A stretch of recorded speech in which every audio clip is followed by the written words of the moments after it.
6%. Yes. That's a lot of growth. Well, and that's why we took on this topic.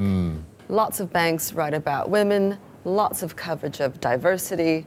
But what I want to stress is this is not about diversity, and it's not about fairness per se. It's not about female executives or women on boards. Lots of other people are covering this. It's about the sheer scope for growth. 6% is what we arrive at for advanced economies. For emerging markets countries, it's even higher. So why aren't we going for it? Yeah, and I think Madame Lagarde said, not only does it make sense, it makes economic sense. Yes, it's not only the right thing to do, Yes. it's the smart thing to do.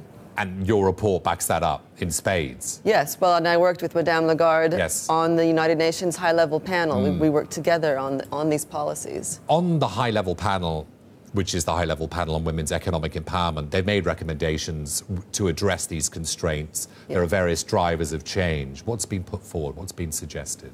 Well, what we propose in the report, which is available online on the UN Women's site and also captured here, is that companies can take what we call a value chain approach. So, of course, you know, starting with a look at equal pay and promotion, retention, and all the things that companies are already doing increasingly, but not stopping there. We have some detailed proposals about supporting women-owned enterprises for procurement. That means for your pens and pencils, computers, sticky notes, what other services you might need, obtaining those supplies from women-owned companies can be a major driver, and also aligning what companies do in their community-based initiatives with activities that promote women's economic empowerment. But as my 9-year-old daughter said, you know, Mommy, why just women?